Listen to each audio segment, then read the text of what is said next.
Ensign Mara Ewan had not slept in 3 days, and she was fairly certain the universe was punishing her for something she could not remember doing. The shuttle that brought her to Galactic Crash Station Lumara 7 smelled like recycled air and old carpet, and the hum of its engines had almost lulled her to sleep twice during the short trip from the medical frigate where she had spent the last 2 weeks recovering from a dislocated shoulder and 3 cracked ribs earned during a mission she was not allowed to talk about. She had expected her recovery assignment to be something quiet, like inventory management, or communication relay monitoring, or maybe even just sitting in a room, doing nothing while her bones healed properly. But the galaxy had a sense of humor, and it was not a kind one. "Ensign Ewan," said Supervisor Tolek, as she stepped off the shuttle into the wide, gleaming corridor of the station. Tolek was Bravani, which meant he looked like a 7-foot-tall praying mantis wearing a vest and carrying a clipboard, and his compound eyes reflected her face back at her in about 40 tiny images, all of which looked exhausted.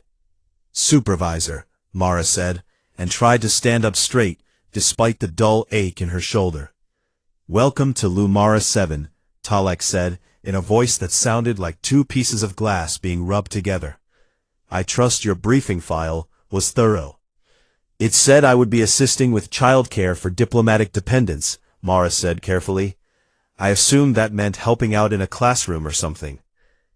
Tolek made a sound that might have been a laugh, or might have been a cough, or might have been the Bravani equivalent of a prayer for mercy.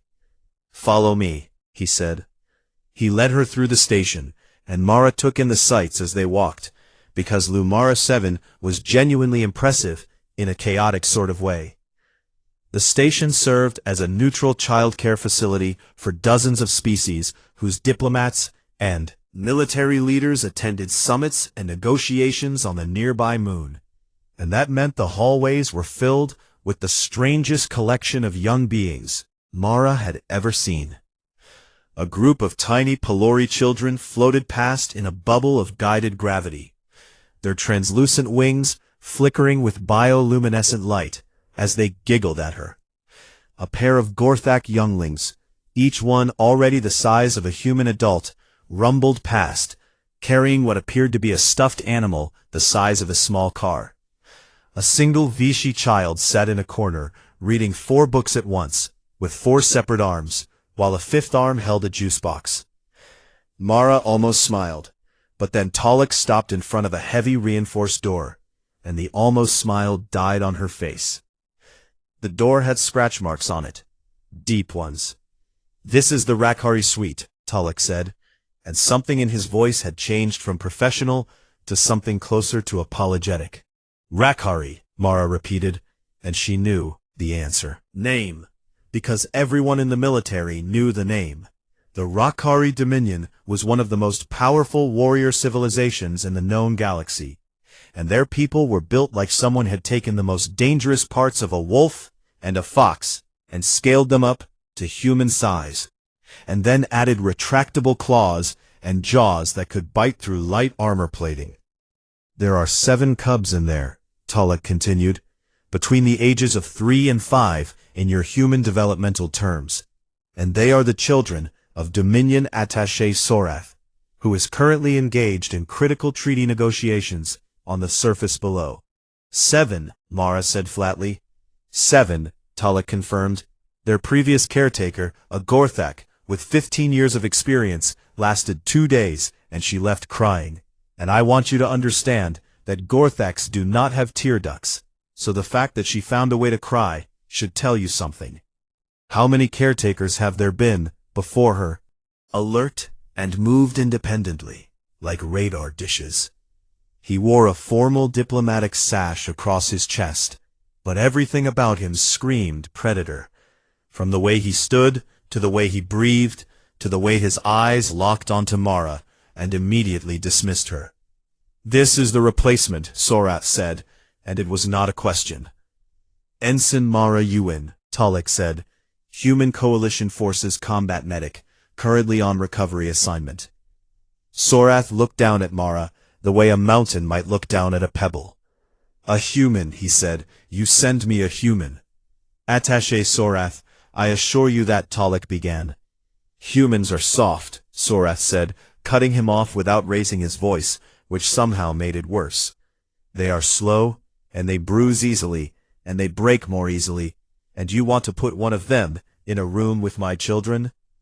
Mara felt something hot rise in her chest, but she kept her face still, because she had spent years in the military, and she had been talked down to buy creatures far scarier than this one, even if none of them had quite so many teeth. "Your children are not the most dangerous thing I have ever faced," Mara said quietly. Sorath's ears flicked forward, and his eyes narrowed, and for a moment the hallway was very still. "They will eat you alive, little human," he said softly. "Then I guess we will find out," Mara said. Sorath stared at her for a long moment, and then stepped aside, and the door was open, and Mara walked through it. The room was large and brightly lit, and it had been designed with Rakari needs in mind, which meant climbing structures on the walls, and soft flooring, and a wide open space in the center. And it was currently a disaster. Shelves had been knocked over, and toys were scattered everywhere, and something that might have been food was smeared across one wall. And in the middle of all this chaos were 7 small Rakari cubs. They were beautiful, in the way that all dangerous things are beautiful. Their fur ranged from pale silver to deep steel blue, and their eyes were all the same burning amber as their father. And they were small enough to be adorable, and fast enough to be terrifying, and every single one of them turned to look at Mara at the same time. The biggest one, a cub with a jagged dark streak across his muzzle, bared his teeth. The smallest one, sitting in the corner with wide eyes, let out a sound that was halfway between a growl and a whimper. And then the one hanging upside down from the ceiling, because of course one of them was on the ceiling, let out an ear-splitting shriek that hit a frequency Mara felt in her back teeth. 2 of them rushed at her legs, and one of them bit her hand hard enough to draw blood.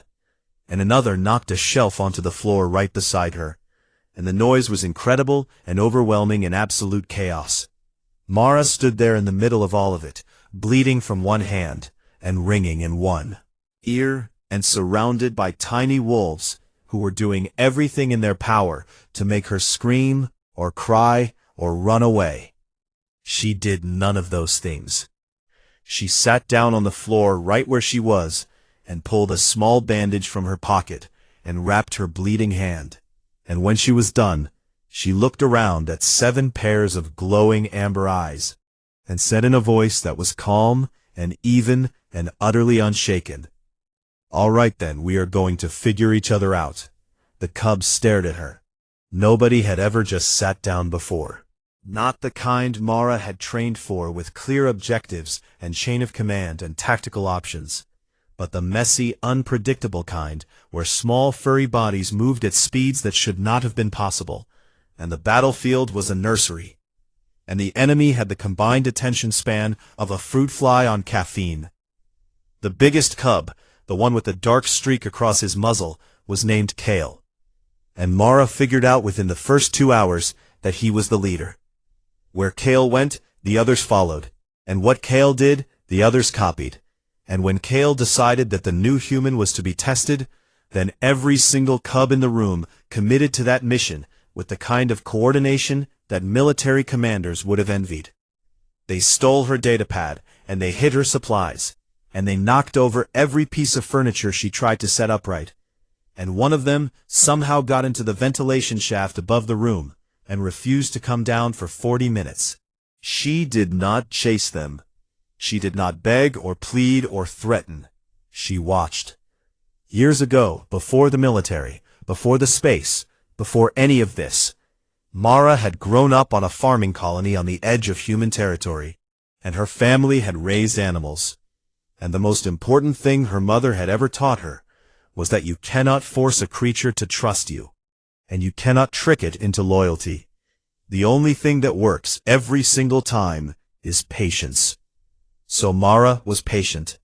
She sat in the corner of the room with her back against the wall, and she watched the cubs, and she learned. She learned that Kale always ate first, and if anyone tried to eat before him, he would snarl until they backed away. That told her he was enforcing a pecking order the way pack animals do.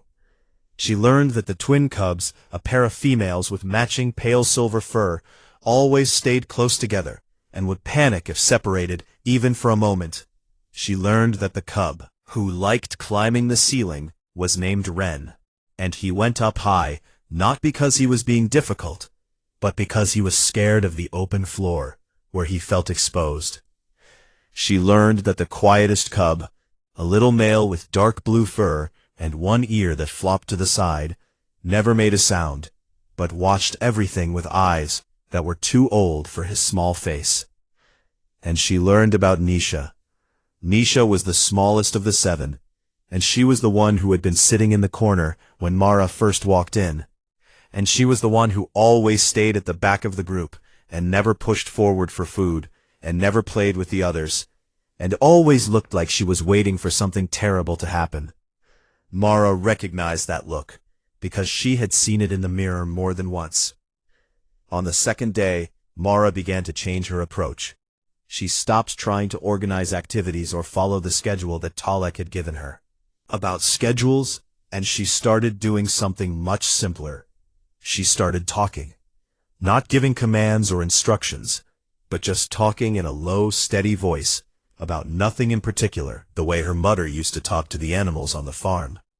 She talked about the weather on her home colony, and about the time she accidentally set the barn on fire trying to fix a heating unit, and about the color of the sky during sunset season, and about the taste of fresh bread in the morning.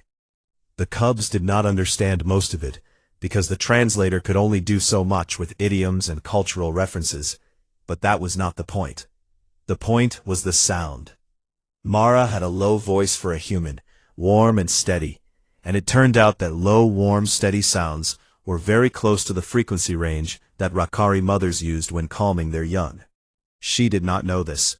The cubs did not know this consciously either, but something deep in their biology responded to it, and one by one their ears would turn toward her when she spoke, even if the rest of their bodies stayed facing away. On the second afternoon, Kale stopped stealing her datapad. He still knocked things over, and he still snarled at anyone who got too close to his spot by the climbing wall. But he stopped actively targeting Mara, and in pack dynamics, that was enormous. The other staff watched through the observation window, and Mara could feel their eyes on her, but she ignored them, because the moment she started performing for an audience, she would lose whatever fragile thread she was building with these cubs. On the third day, the thing happened with Nisha. It was mid-morning, and the cubs were in the middle of a chaotic game that seemed to involve chasing each other in circles at high speed and crashing into the padded walls. And Nisha was not playing, because Nisha never played, but she was standing too close to the action, and one of the twins banked a turn too hard and collided with her and sent her tumbling across the floor. Nisha hit the ground and slid, and her front paw caught on the edge of a floor panel, and the claw bent back and tore, and she let out a sound that Mara felt in her chest. It was not a cry. It was a howl, a thin, high, broken sound that came from somewhere deeper than pain. And it filled the room, and every cub froze, and even Kale went still. Mara was across the room before she had made a conscious decision to move. She scooped Nisha up off the floor, and the cub was so small and so light, and she was shaking, and her paw was bleeding, and her eyes were wide and terrified, and her tiny claws dug into Mara's arm. But Mara did not flinch. She carried Nisha to the table and sat down, and cradled the cub against her chest, and with her free hand, she pulled the med kit from her belt, and opened it, and began to clean the wound. Nisha was howling and thrashing, and her teeth were dangerously close to Mara's throat, but Mara just held her steady, and kept her voice low. And then she did something she had not done in years. She hummed. It was an old song from her colony, a lullaby her mother used to sing when Mara was small and scared.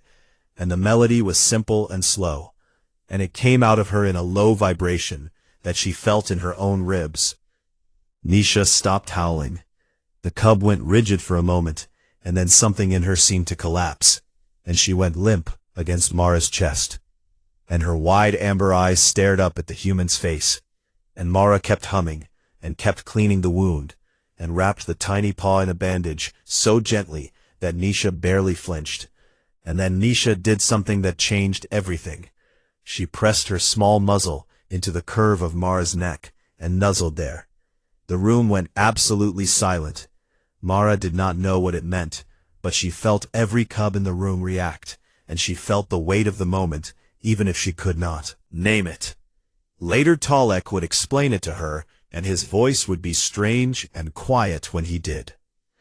In Rakhari culture, a nuzzle against the throat was one of the deepest signs of pack trust that existed, because the throat was where you were most vulnerable, and to press your face there was to say, "I trust you with my life, and I believe you will not hurt me." No non-Rakhari had ever received that gesture from a Rakhari cub in the recorded history of the station. Nisha stayed curled against Mara's chest for the rest of the morning, and when she finally climbed down, she stayed close, and when the other cubs moved too fast around her, she would run back to Mara's side and press against her leg. Across the room, Kale watched all of this with his burning amber eyes. He did not nuzzle Mara. He did not come close. But when the afternoon meal came and one of the twins tried to steal Nisha's food, Kale snarled at the twin and pushed the food back toward Nisha, and then looked at Mara for exactly 1 second before turning away. He had stopped biting.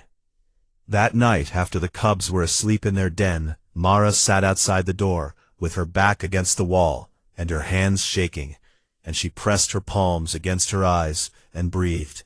She was so tired. But something was happening in that room, and she was not going to let it go. Behind the observation window, Talek turned to his assistant and said quietly, "She is not treating them like students." "No," the assistant agreed. "She is treating them like her own." The assistant had no answer for that, because across 100 species and 1,000 years of galactic civilization, there was no precedent for what they were watching. A human sitting on the floor of a nursery, covered in scratches and bruises, humming lullabies to wolf cubs who had decided, without words or logic or reason, that she was someone worth trusting. But humans had always been like that, doing impossible things not because they were strong enough, but because they were stubborn enough to keep showing up. The stim patches she had brought from the medical frigate were gone, and the station's dispensary did not carry the human-compatible version, and the caffeine supply in her quarters had run dry 2 days ago, and sleep had become a thing that happened in fragments between the cub's schedule and the ache in her shoulder, and the quiet hours of the night when her brain refused to shut down. She had managed maybe 9 hours of actual sleep across the past 5 days, and most of that had been shallow and broken, and filled with the kind of dreams that left her more tired than before. Her body knew what was happening, even if her mind refused to accept it. Her hands had a slight tremor that she hid by keeping them busy, and her eyes burned with a dry heat that no amount of blinking could fix, and her thoughts had started to move through a kind of fog that made everything feel slightly unreal, like the world had been wrapped in a thin layer of cotton. But the cubs needed her. The treaty needed the cubs to be stable, and so Mara kept going, because that was what humans did, and she had been doing it her entire life, and she was not going to stop now. The morning of day 5 went well. The cubs had settled into something that almost resembled a routine, and it was not the structured schedule Talek had wanted, but it was something organic and natural that had grown out of 5 days of Mara paying attention to what the cubs actually needed, instead of what the manual said they should need. Kale still ran the pack hierarchy, but he had started checking in with Mara before making decisions, and this was subtle enough that most observers would have missed it. But Mara noticed, because noticing was the only tool she had. He would glance at her before choosing where to play, and he would pause at the food table and look in her direction before eating first. And once, when Ren climbed too high on the wall, Kale had looked at Mara, and she had shaken her head slightly, and Kale had barked at Ren until the smaller cub came down. They were working together. The twins had stopped panicking when separated for short periods, as long as Mara was in the room, because her presence had become a kind of anchor, and the quiet cub with the floppy ear had started sitting closer to her during free time, not touching, but close enough that she could feel the warmth of his fur. Nisha had become her shadow. The smallest cub followed Mara everywhere, and sat in her lap during reading time, and pressed against her leg during meals, and fell asleep curled in a ball at her feet during rest periods. And Mara had given up trying to maintain professional distance, because Nisha did not understand professional distance, and frankly, neither did Mara's heart. It was midday, and the cubs were in a free activity period, which meant they could play or climb or wrestle or do whatever they wanted within the room, and Mara was sitting at the low activity table, reviewing their dietary charts on her datapad. The room was warm.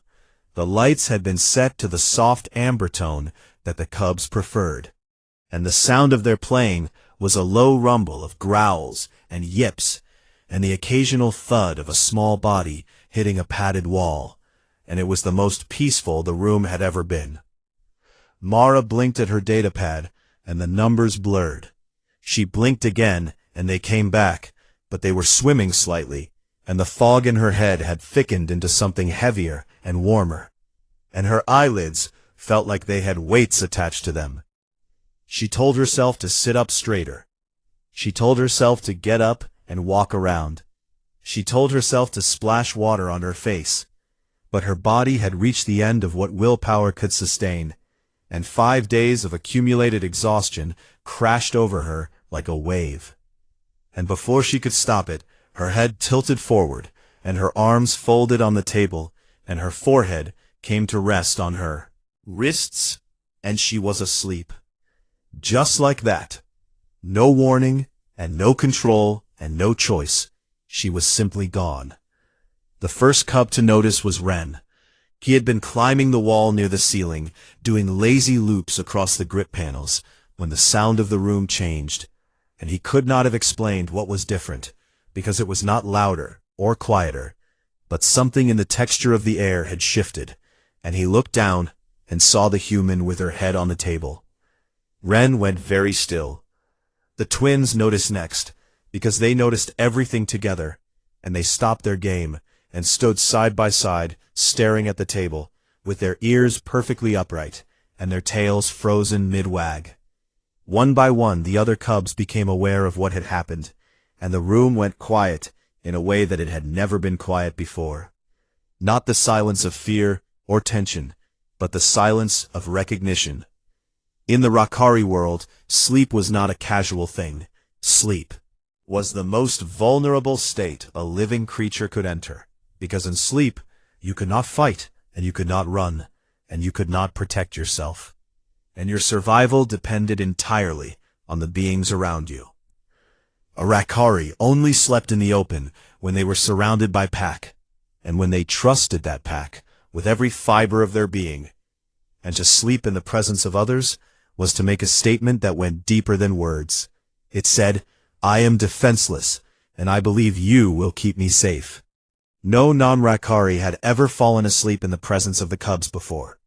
Every previous caretaker had been tense and alert and watchful, and their bodies had radiated stress and vigilance, and the cubs had sensed it every single time, and it had told them that this person does not trust us, and this person is afraid. But this human, this small, soft, breakable human, who had sat on the floor and bandaged her own wounds and hummed songs and talked in a low, warm voice, and never once flinched.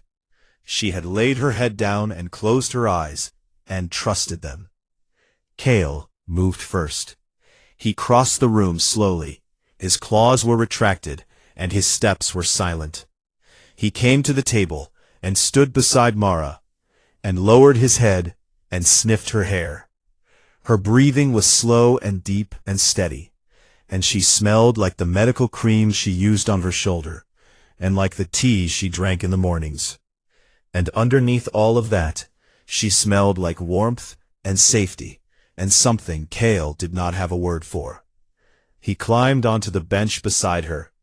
He turned in a circle once, the way his instincts told him to, and then he curled up against her arm and pressed his back against her side and closed his eyes. Nisha was next.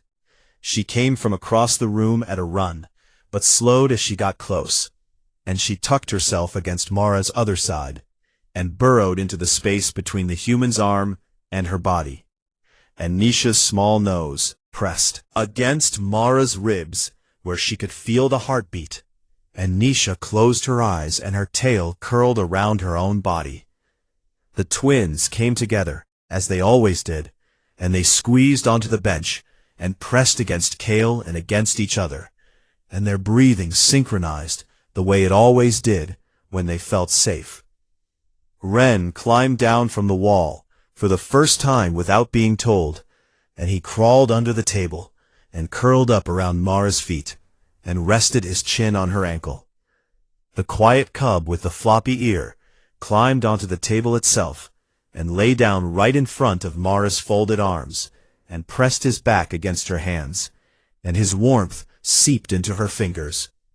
And the last cub, the seventh one, who was bold and alert and always watching the door, did something that none of the others did. He did not lie down. He walked to the doorway of the room and sat there with his back straight and his ears up and his amber eyes fixed on the hallway beyond. And he planted himself like a sentry, like a guard, like a soldier on watch. He was protecting the pack, 7 cubs and 1 human, and the room was still and warm, and the only sounds were the soft breathing of 8 beings who had chosen each other. This was the scene that Supervisor Tulloch found when he arrived for his routine afternoon check. He reached for the door control, and the door slid open, and he took 1 step inside, and then he stopped. His compound eyes, which were not built for this kind of emotion, processed the image in front of him with perfect clarity. This human was asleep at the table, and she was surrounded by cubs, and they were pressed against her from every direction. And the smallest one was tucked under her arm like she had always belonged there, and the one at the door turned and looked at Tulloch with eyes that said very clearly, "You will not disturb them." Tulloch stood in the doorway for a long time. He had managed this station for 12 years, and he had seen thousands of interactions between species, and he had overseen countless caretaker assignments, and he had never once seen anything like this. His translator searched for a word to describe what he was feeling, and it could not find one, because some things exist in the spaces between languages. He reached over and dimmed the lights. Then he stepped back into the hallway and closed the door and locked it from the outside. And he stood there for a moment, with one of his 4 hands pressed against the door, like he was holding something precious in place. Then he walked to the security office and asked for a copy of the camera footage. And when the security officer asked why, Tulloch said, "Because I think someone will need to see this someday." Inside the room, nothing moved. The light was soft and amber, and the air was warm, and the cubs breathed in slow rhythm around the sleeping human. And outside, the galaxy continued its wars, treaties, and endless complicated business. But in this one small room on a station orbiting a forgotten moon, the only thing that mattered was that someone had been tired and someone had been trusted. And 7 small wolves had turned a nursery into the safest place in the universe. The cub at the door did not move from his post. He would stay there until she woke up. The first thing she became aware of was warmth, and not the dry recycled warmth of station air, but a living warmth that pressed against her from every direction, like being wrapped in a blanket that breathed.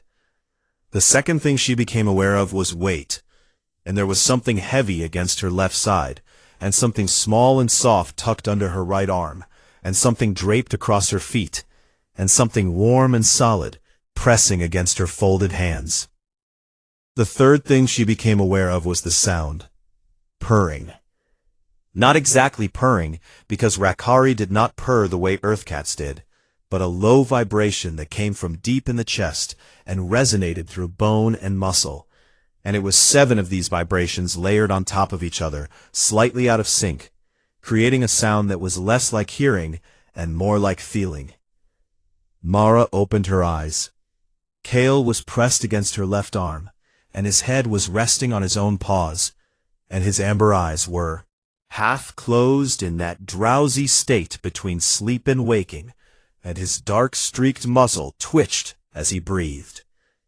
Nisha was burrowed under her right arm, and the small cub's entire body was curled into a tight ball, with her bandaged paw tucked safely against her chest, and her nose was pressed against Mara's ribs, right over her heart. The twins were stacked against Kale like 2 silver-furred question marks, and Ren was wrapped around her ankles under the table, and the quiet cub with the floppy ear was lying right in front of her hands on the tabletop, and his back was warm against her fingers.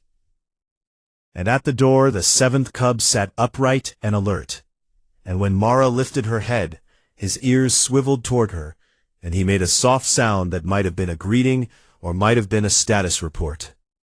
They had been guarding her. The realization hit Mara like a physical thing, and her throat went tight, and her eyes burned, and she held very still, because if she moved, would disturb them, and she did not want to disturb them, because this moment was fragile and sacred, and she understood with a bone-deep certainty that something fundamental had changed. She stayed there for another 10 minutes, barely breathing, just feeling the weight and warmth of 7 small bodies that had chosen to trust her with their most vulnerable selves. When the cubs began to stir, it was gradual and natural, and they woke the way pack animals wake, which is to say, one at a time, starting with the most alert. Kale lifted his head first and looked at Mara, and his amber eyes were clear and steady, and he held her gaze for a long moment. And then he did something he had never done before. He licked her hand. It was quick and rough and businesslike, and then he jumped off the bench and shook himself, and was immediately the leader again, barking at the twins to get up and nudging Ren with his nose. But he had licked her hand, and Mara knew what that meant, without anyone telling her. The cubs woke and the room came back to life, but it was different now, and the difference was in the quality of the chaos. Before, the chaos had been sharp-edged and aggressive and directed outward like an explosion, but now it was softer and rounder, and it moved around Mara like water around a stone, and she was the center, and the cubs orbited her. When one of the twins got too rowdy during the afternoon play session, Kale did not wait for Mara to intervene, and instead he nipped the twin on the ear and herded her back toward the group, and then he looked at Mara the way a deputy looks at a commander, checking in, and Mara nodded, and Kale's tail wagged once. He was helping her manage the pack. The quiet cub with the floppy ear started sitting beside Mara during mealtimes, and when she talked in her low, warm voice, he would lean against her leg, and his eyes would close, and his floppy ear would twitch. His own for the second time. And when he reached the floor, he looked around nervously, and Mara held out her hand, palm up, and waited, and Ren crept forward and sniffed her fingers, and then pressed his head against her palm, and stayed there. Nisha did not leave her side at all. The station staff talked about what they had seen on the cameras, and the footage spread through the observation network. And within a day, every caretaker and administrator on Lumara 7 had watched the video of the human falling asleep and the cubs forming a protective ring around her. Some of them watched it more than once, but the person who heard about it last was the one who needed to hear about it most. Attaché Sorath arrived at the creche suite on the evening of the 5th day, and his face was unreadable, and his posture was rigid, and he came through the door like a storm approaching the horizon. "I want to see what you have done to my children," he said, and his voice was controlled. But there was something underneath it that was not anger exactly, but something closer to fear. "I have not done anything to them," Mara said, and she was sitting on the floor because that was where she always sat now, and the cubs were around her, and Nisha was in her lap, and she was reading from her datapad a human fairy tale about a girl who fell asleep in a forest and was guarded by wolves, and the translator was doing its best with the cultural concepts. "I have seen the footage," Sorath said. "I have seen my children sleep around you, and I want to know how you made that happen, because they do not sleep like that, and they have not slept like that since." He stopped. The word caught in his throat like a physical object, and he stood there in the doorway, 7 feet of muscle and fur and claws and teeth, and he could not finish the sentence. Mara looked up at him, and she saw it then. She saw the grief. It was in the way his hands trembled at his sides, in the way his jaw was clenched so tight, the muscles in his neck stood out like cables, and in the way his amber eyes were bright, not with anger, but with something he had been holding back for a very long time. "Since their mother died," Mara said quietly. Sorath flinched. It was small and quick, and if Mara had not been watching for it, she would have missed it, but she was a medic, and medics are trained to see pain, even when people are trying to hide it. "My mate died 2 cycles ago," Sorath said, and his voice had changed from controlled to careful, like he was walking across ice, and every word might crack it. "A ship malfunction during a routine transit, and it was fast, and she did not suffer, but the cubs were with her when it happened, and they saw the emergency lights, and they heard the alarms, and they were rescued, but she was not." The room was very quiet. The cubs had stopped playing, and they were watching their father, and Mara could see the recognition in their small faces, because they knew this voice, and they knew what it meant when their father stood like that, stiff and tall and far away. "They have been difficult since," Sorath continued, and the ice in his voice was cracking now. "They bite and they howl, and they refuse to sleep, and I have tried everything, and I have held them, and I have sung to them, and I have done everything their mother used to do, but I am not her, and they know I am not her, and I cannot make them feel safe, because I could not keep her safe." Mara felt her heart break, not for herself, but for this enormous warrior standing in a nursery doorway, falling apart because his children were in pain, and he did not know how to fix it. "Sit down," Mara said. Sorath blinked. "What?" "Sit down," Mara said again, "on the floor and here with us." Sorath stared at her for a long moment, and she could see the war happening behind his eyes, because Rakhari warriors did not sit on nursery floors, and Rakhari diplomats did not take orders from small human medics, and Rakhari fathers did not show weakness in front of strangers. But Mara was not a stranger anymore. She was Sholmai, and she did not know that word yet, but the cubs did, and they were already moving, and Nisha had climbed out of Mara's lap, and was looking at her father with those wide amber eyes. Sorath sat down. He lowered himself to the floor, and his formal diplomatic sash crumpled against the soft padding, and his long legs folded awkwardly, and he looked uncomfortable and lost, and nothing like the terrifying predator who had dismissed Mara in the hallway 5 days ago. "How did you do this?" he asked, and his voice was barely above a whisper. Mara looked at him, and she told the truth because there was nothing else to tell. "I did not do anything," she said. "I was just tired, and I fell asleep, and they decided to take care of me." Sorath's face twisted, and something broke behind. His eyes and his breathing hitched, and he looked away, because there are things that are harder to face than any enemy, and the kindness of your own children when you think you have failed them is one of those things. Kale moved first.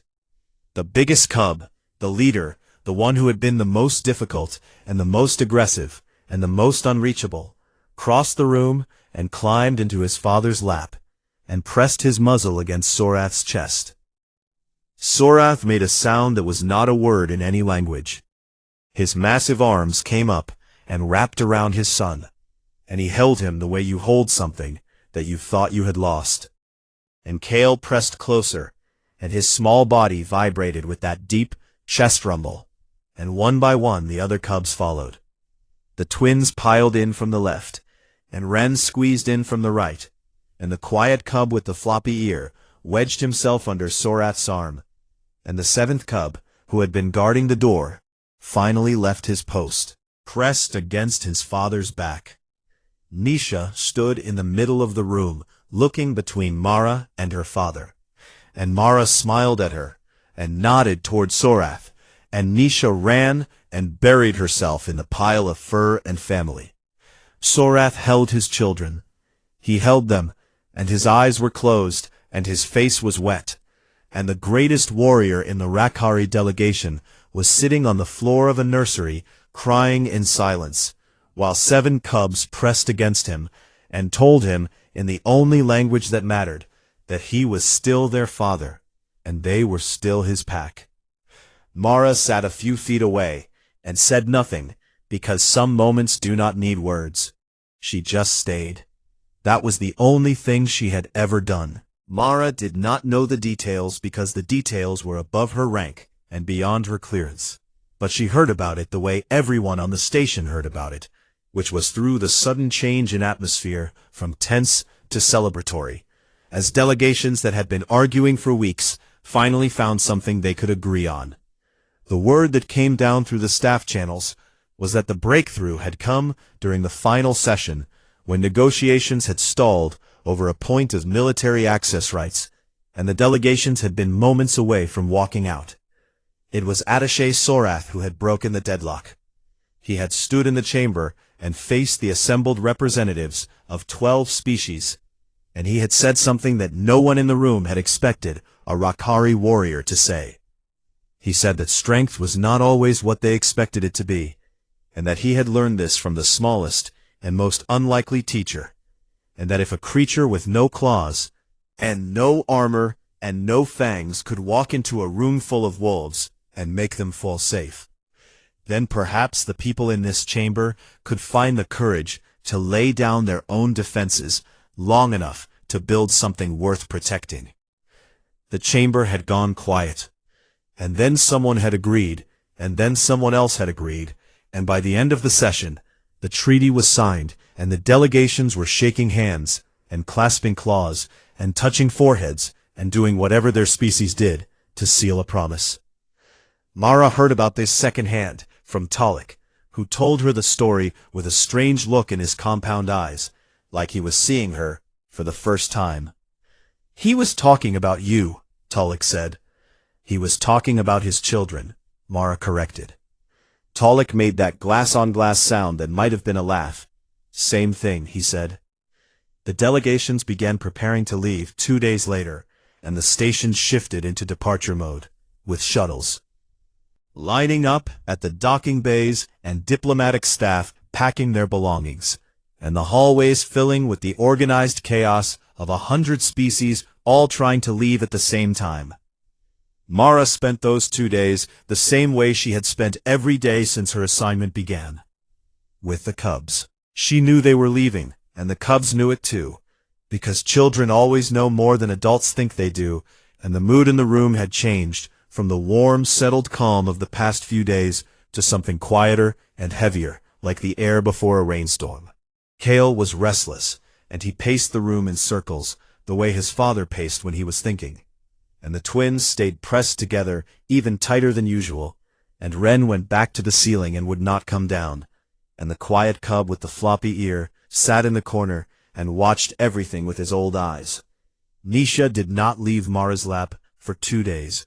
She sat there and pressed her small body against Mara's chest, and her heartbeat was fast, and her breathing was shallow, and she held on to Mara's shirt with both paws, and Mara held her back and hummed the lullaby from the colony. and neither of them talked about what was coming. Because some things are too big for words, even when you have a translator. On the morning of departure day, Mara walked the cubs to the docking bay. She had dressed them in their formal travel wraps, the small ceremonial sashes that Rakari children wore when representing their family, and each cub looked impossibly small and impossibly dignified, wrapped in silver and blue fabric, with the Sarath family crest embroidered on the shoulder. The docking bay was crowded with departing delegations, and the noise was tremendous. But the cubs walked in a tight formation around Mara, and they moved through the crowd like a small fleet of ships navigating a storm. Sarath was waiting at his shuttle. He stood in his full diplomatic dress and his silver blue fur was groomed to a shine, and the sash across his chest bore the symbols of his rank and his service. And he looked every inch the terrifying warrior that he was.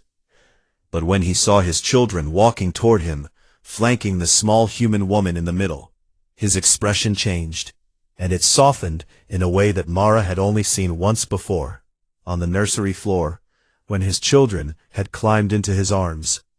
The cubs reached their father, and the formation broke as they ran to him, and he knelt down, and they piled into him the way they always did, now with Kale pressing against his chest, and the twins grabbing his arms, and Ren climbing onto his shoulders. But Nisha did not run to her father. Nisha stood beside Mara and held onto her hand, and her amber eyes were wet, and her lower lip trembled in a way that was so human it made Mara's chest ache. "Nisha," Sorath said gently, "it is time." Nisha looked up at Mara. Mara knelt down so that she was at eye level with the smallest cub, and she took both of Nisha's paws in her hands, and she held them, and the cub's claws dug into her skin slightly, but Mara did not mind, because she had been scratched so many times in the past week that her hands were more bandage than skin. "You are going to be okay," Mara said, and her voice was steady, even though her eyes were not. Nisha made a sound. It was thin and high and keening, and it came from somewhere deep in her small chest, and it filled the docking bay, and every Rakari in the vicinity turned to look, because that sound meant something in their language, and what it meant was, "I do not want to lose you." Mara pulled Nisha close, and the cub buried her face in Mara's neck, and nuzzled there the way she had done that first time, and Mara wrapped her arms around the small warm body and held on. She whispered something against Nisha's fur, so quietly that the translators did not catch it, and no one else in the bay could hear it. Whatever she said made Nisha's trembling slow and then stop. Mara set Nisha down gently, and the cub walked to her father on unsteady legs, and Sorath scooped her up and held her against his chest. Then one by one the other cubs came to say goodbye. Kale pressed his forehead against Mara's hand and held it there for 3 full seconds, which was longer than he had ever voluntarily touched anyone who was not Pack. The twins each licked one of her cheeks simultaneously, which was disgusting and wonderful. Ren climbed onto her head briefly, and then jumped down and ran to hide behind his father's leg. The quiet cub with the floppy ear stood in front of her for a long moment, and then very carefully pressed his nose against her palm, and breathed there, and then walked away without looking back. The 7th cub, the one who had guarded the door, the one who had stayed awake while everyone else slept, sat down at Mara's feet and looked up at her, and his amber eyes were fierce and bright, and he let out a single sharp bark that echoed through the bay like a salute. Then he turned and took his place at the shuttle door, standing guard one last time. Sorath handed Nisha to one of his aides, and stepped forward until he was standing directly in front of Mara. And he towered over her the way he had on that first day, but everything about this moment was different. "What you have done," he began. "I did not do anything special," Mara said. "Be quiet," Sorath said, but there was no edge in it. "For once, human, be quiet and let someone thank you." Mara closed her mouth. Sorath straightened to his full height, and then, in a voice that carried across the entire docking bay, he spoke in formal Rakari, and the translator rendered his words with a slight delay. He was performing the rite of pack naming. The other Rakari in the bay went rigid with shock, and several of them turned and stared, because the rite of pack naming had not been performed for a non-Rakari in over 300 years, and it was the highest honor the Dominion could bestow on an outsider. It declared the recipient an honorary member of the bloodline bound by something deeper than law or treaty or alliance, and it said that this person had earned the trust of the pack in the most fundamental way possible. Sorath spoke the words, and his voice did not waver, and when he was done, he reached out and placed his massive clawed hand on top of Mara's head, and said the name he had chosen for her. Shol Mai Yuen, she who sleeps among wolves. Mara stood there with a 7-foot predator's hand on her head, and tears running down her face, and she did not wipe them away because there was no point, and because some tears are not weakness. The bay was silent for a moment, and then the Rakari delegation as one let out a low rumbling sound that Mara felt in her bones, and it was the sound of a pack, acknowledging a new member, and it rolled through the docking bay like thunder. Sorath removed his hand and looked down at her, and there was a warmth in his amber eyes that had not been there before. If you ever need anything, he said, you call the Dominion, and you use that name, and every Rakari in the galaxy will answer.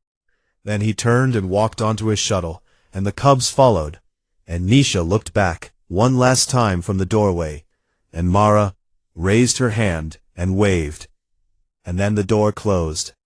Mara stood in the docking bay until the shuttle was gone.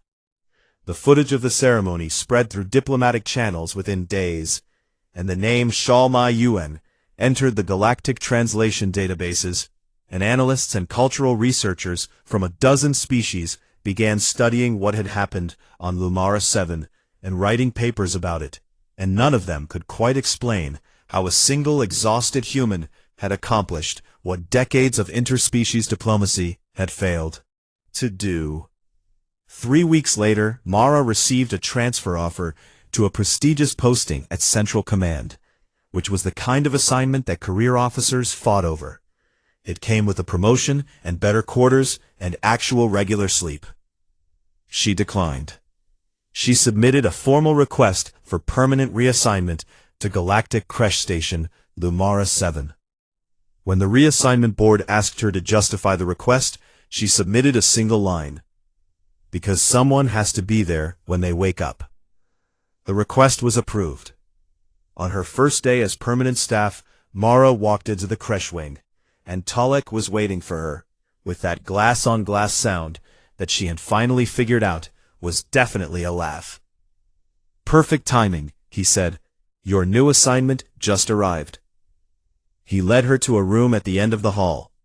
The door was reinforced, and there were fresh scratch marks on it. From inside came a chorus of hissing and clicking sounds that did not sound friendly at all. Thesic younglings, Tulloch said.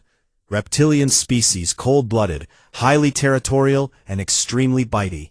And the last caretaker quit this morning after one of them tried to eat his clipboard. How many? Mara asked. 9, Tulloch said. Mara looked at the scratched door, and then she looked at Tulloch, and then she pushed the door open and walked inside. The room was full of small-scaled creatures with too many teeth and bright, suspicious eyes, and they were hissing at her from every corner. And one of them was hanging from the light fixture, and another one had built a barricade out of furniture. Mara set down her coffee on the nearest table and sat on the floor. All right, she said, in that low, warm voice that had calmed wolves and mended a warrior's broken heart, and turned a nursery into the safest place in the galaxy. Let us figure each other out. Somewhere across the stars, on a Dominion warship heading home, 7 cubs slept in a pile on their father's bed, and they slept deeply and peacefully, and they dreamed of a warm voice and gentle hands, and the steady heartbeat of the human who had taught them that trust was not something you demanded from the world. It was something you offered first, and hoped the world was brave enough to offer it back.